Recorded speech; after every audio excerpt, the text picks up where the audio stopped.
Mtazamaji wa Chemba Talk Show, leo tunayo furaha kuweza kukutana na kamishina wa ardhi msaidizi mkoa wa Singida, dada yetu Shamimu Hoza.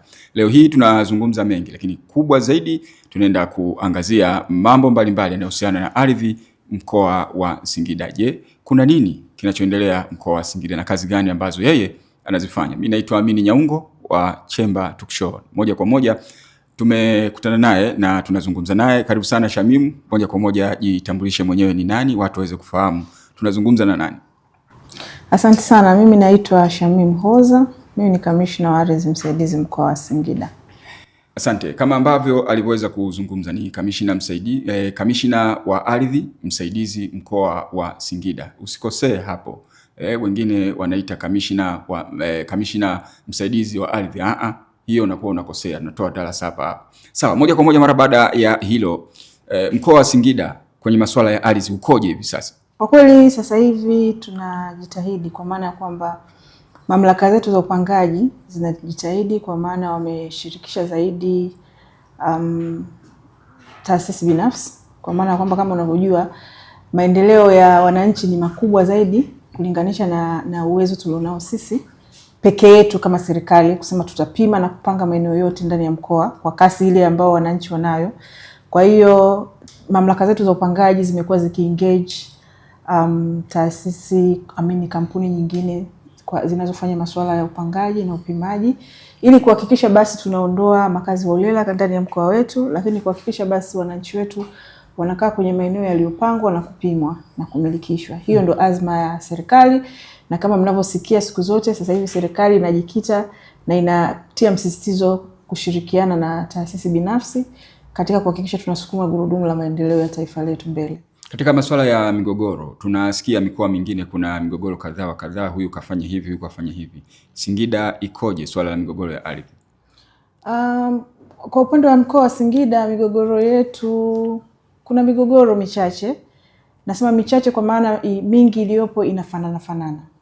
Lakini pia migogoro hii mingi inatokana na uelewa wa wananchi wetu.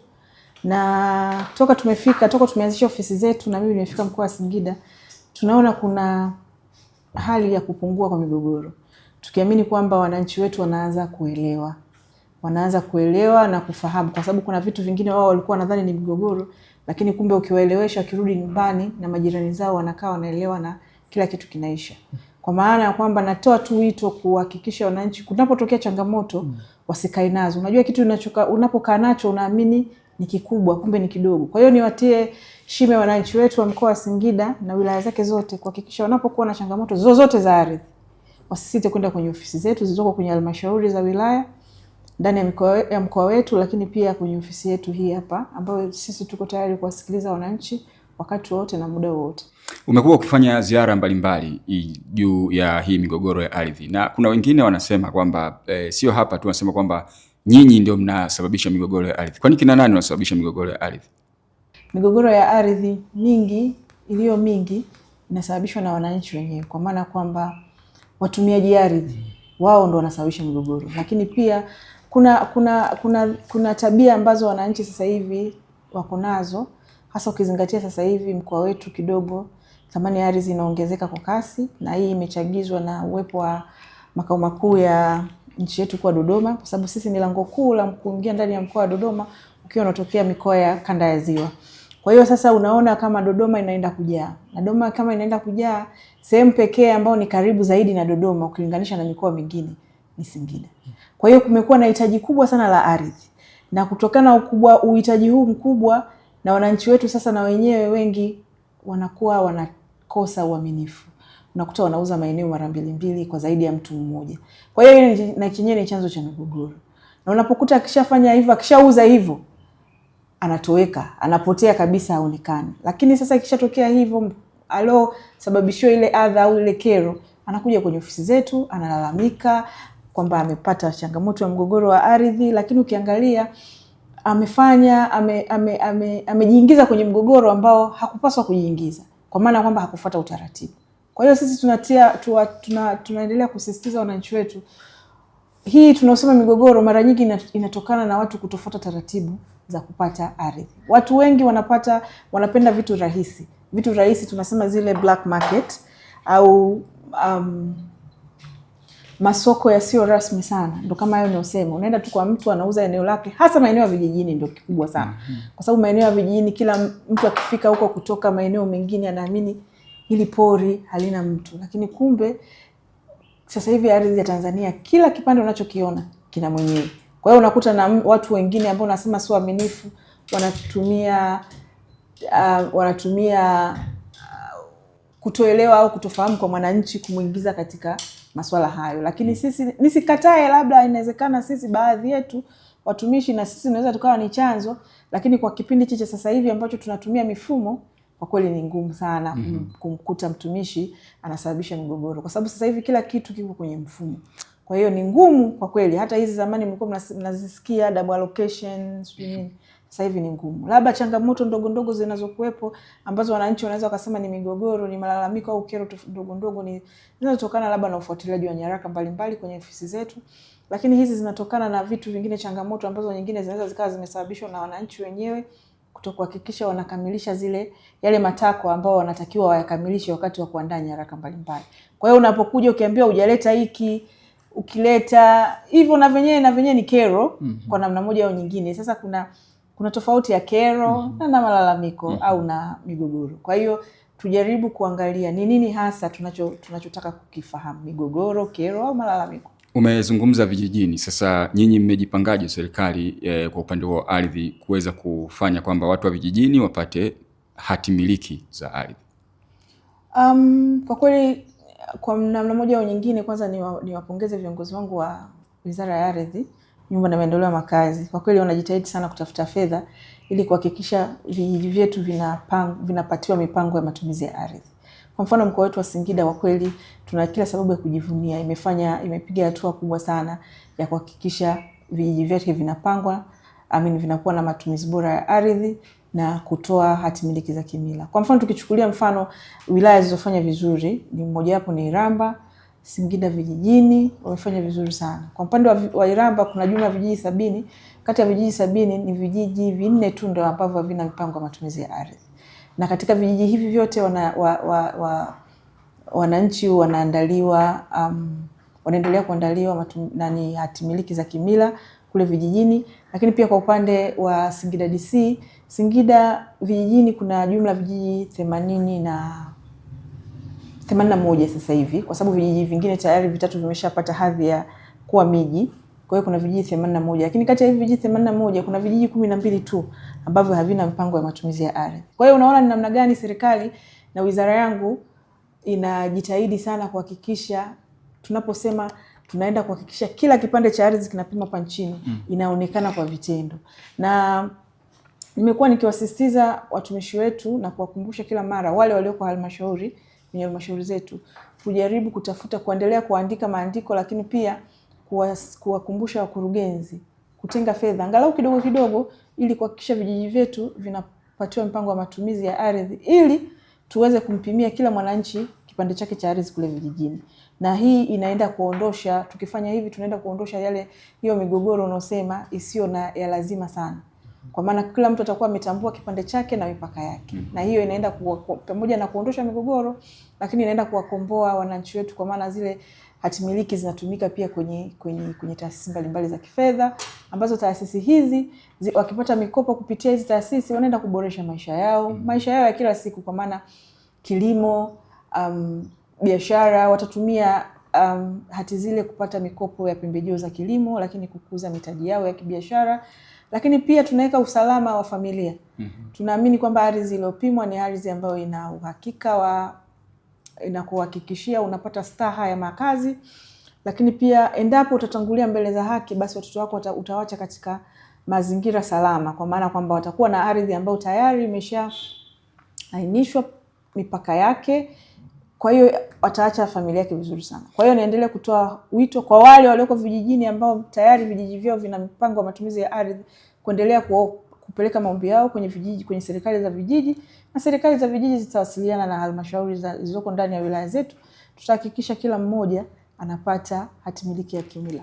Shamimu, kwani wanaopima viwanja ni kiasi gani? Yaani mtu anahitaji kupimiwa kiwanja, kiasi gani alipe?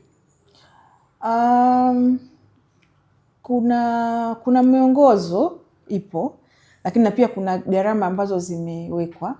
Lakini zile gharama zilizowekwa kwa mujibu wa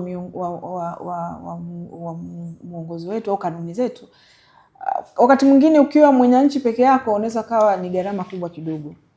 Unaona? Kwa hiyo kutokana na hilo basi serikali ikatengeneza utaratibu mzuri sana kwamba kukitokea upimaji wa eneo basi wananchi wajitokeze kwa wingi ili tuweze kuwapimia kwa ujumla ili kupunguza zile gharama. Kwa maana mpaka sasa hivi tunavyozungumza, mwongozo ambao upo unaendelea kutumika na ulioko hai ni kwamba kupanga na kupima kwa sasa hivi kwa kiwanja kimoja ni shilingi 130,000. Kwa hiyo unaona hiyo ni gharama ndogo ambao kila Mtanzania naamini anaweza kulipia. Na uzuri mmoja pia, gharama hizi serikali imetoa pia ufafanuzi zaidi kwamba unaruhusiwa kulipa pia kwa awamu. Kwa maana tutoe wito tu kwa wananchi kujitokeza, lakini pia kwa taasisi zetu hizi nyingine za binafsi zinazofanya haya mazoezi ya kupanga, kupima na kumilikisha, kuhakikisha zinafuata huu mwongozo. Kwa sababu sisi kama serikali tunaendelea kusisitiza kwamba bei elekezi ya serikali ni 130,000. Lakini unaweza kukuta kuna baadhi ya taasisi baadhi ya kampuni huko mtaani zinafuata wananchi wanawapimia zaidi ya 130,000. Hiyo sio sawa na hilo halikubaliki. Na tutakapobainisha hivyo, kwa kweli sisi kama serikali tutachukua hatua, kwa maana ya kwamba sisi tumeelekeza bei hiyo kwa lengo la kuhakikisha kila Mtanzania basi anakuwa na ardhi iliyopangwa na ardhi iliyopimwa. Tunaamini ukiwa na ardhi iliyopangwa na kupima basi uko kwenye ardhi salama. Mtazamaji wa Chemba Talk Show, ni kamishna wa ardhi msaidizi mkoa wa Singida Shamimu Hoza ameweza kuzungumza mambo mengi kweli kweli juu ya masuala ya ardhi, lakini pia namna ambavyo migogoro hii inaweza kutatulika. Bado tunaendelea ikiwa tunaelekea mwisho, lakini tunaendelea kidogo tuweze kumalizia. Kamishna, makusanyo ya kodi katika kampeni yenu inaendelea, amefikia wapi na kiasi gani kimekusanywa? Asante sana. Kwa sisi mkoa wetu wa Singida, kwanza tulipangiwa na kukusanya bilioni 3 plus. Na hizi kodi hizi ambazo tunatakiwa kukusanya ni kodi zote zinazotokana na pango la ardhi, lakini pamoja na miamala mingine ya ardhi tokanayo na ardhi. Na mpaka sasa tunavyozungumza tayari tumekusanya zaidi ya bilioni 1 na milioni 500. Tunaendelea, kampeni hii inaendelea, na kama nafikiri mnaona watumishi wetu mtaani huko wanazunguka na demand na ilani za kodi, lakini pia na ankara zile za madai ya kodi. Na tumefanya hivi kuhakikisha kila mtu anafikiwa, kwa maana kwamba sisi tunaenda nyumba kwa nyumba, mtaa kwa mtaa, mpaka kieleweke. Na kwa kweli kuna baadhi ya wananchi wana respond vizuri, lakini kuna wale ambao wagumu kidogo tumeshawafikisha mahakamani, na tayari mpaka sasa hivi tumeshafikisha wananchi 22 ambao mashauri yao yako kwenye baraza letu la ardhi na nyumba. Watu hao tunadai zaidi ya milioni 400. Kwa hiyo mashauri yanaendelea na naamini tunaenda kufanikiwa. Na hao 22 sio hao tu, bado tumeendelea kutoa ilani kwa watu wengine. Kwa hiyo tunaamini mpaka tunafika mwezi wa 6 huko, kama watu watakuwa hawajalipa basi watu wengi tutakuwa tumewafikisha mahakamani. Na hili sio la mzaha, hili ni swala ambalo liko kisheria, na kwa sababu kabla hatujapeleka watu mahakamani tuliwatumia hizo ilani kwa kuwaomba walipe kwa kipindi kile cha siku 14, lakini pia tulikuwa tunawasisitiza kwamba wahakikishe hata kama una hela kidogo unaruhusiwa kulipa kwa awamu. Lakini kuna ambao wamejitokeza kulipa kwa awamu, kuna wale wenye madeni makubwa ambao tumeingia nao mikataba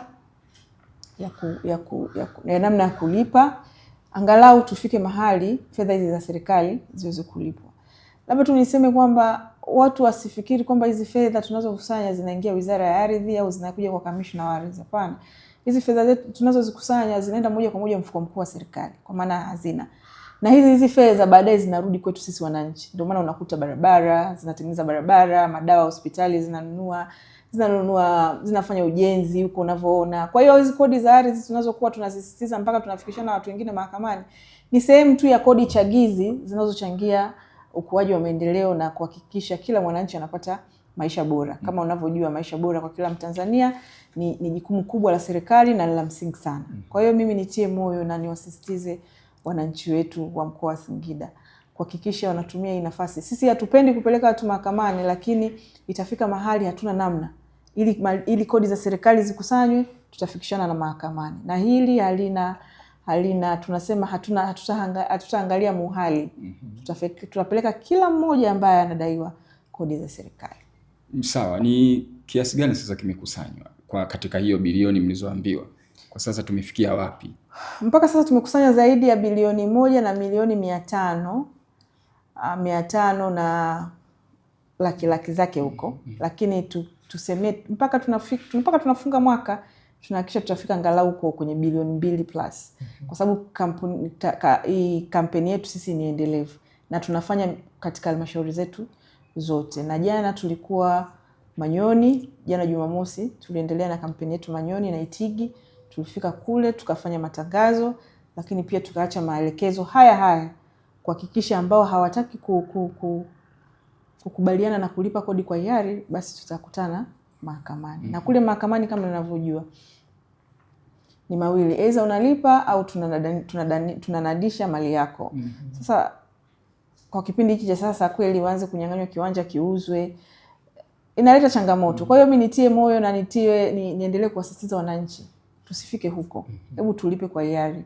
Kwa maana kwamba tunalipa, lakini mwisho wa siku ile hela nalipa inakurudi kwako kwa namna nyingine tofauti. Sawa, mtazamaji, tunafika mwisho, lakini kabla ya mwisho jambo nimuulize la kimichezo. Huyu hapa yupo na sisi tupo. Tunajua hapa nchini Tanzania kuna mambo mawili makubwa. Na hapa leo nataka tufahamu. Shamimu, wewe hapa Tanzania kuna mambo mawili. Kuna Yanga, kuna Simba. Wewe uko wapi? Mimi kwa kweli mimi napenda sana nchi yangu. Mimi ni mwananchi hodari. Mimi napambana sana kuhakikisha maendeleo yanapatikana kwa manufaa ya wananchi wote. Anakataa kusema yuko wapi. Mwananchi? Nimeshasema. Mwananchi. Aha, mtazamaji, huyu ni mwananchi kwa maana ya Dar es Salaam Young Africans. Naona kuna watu wanakasirika kweli, lakini hali halisi ndivyo hivyo. Ukizaliwa wewe inawezekana ukawa mwananchi. Na kuna raha sana kufanya na watu ambao design hiyo kama Shamimu, namna ambavyo umeweza kumuona. Una neno gani la kuweza kutamatisha kuambia vijana na ujumbe wako kwa ujumla? Mimi kwa kweli nitie shime vijana. Kwanza tupende nchi yetu. Lakini pia kwa sababu kila mwananchi anapozaliwa au mwanadamu anapozaliwa anahitaji makazi bora. Tuwatie moyo wasipende kununua ardhi kiholela. Wapende kununua ardhi kwenye maeneo yaliyopangwa, yaliyopimwa, ili wawe na uhakika usalama wa ardhi zao. Lakini pia unapomilikishwa hichi kiwanja, hakikisha unalipa kodi ya pango la ardhi, pia kufanya maendelezo ya eneo unalopewa kwa mujibu wa taratibu. Kama umepewa eneo la makazi, basi jenga nyumba yako ya kuishi. Kama umepewa eneo la biashara, basi tengeneza kitu chako cha biashara ili ufanye biashara halali na Mungu aendelee kukubariki ili nchi yetu iweze kusonga mbele. Na naamini tutafika. Anaamini tutafika, sote huko tuseme inshallah, kwa maana Mwenyezi Mungu akipenda tutafika.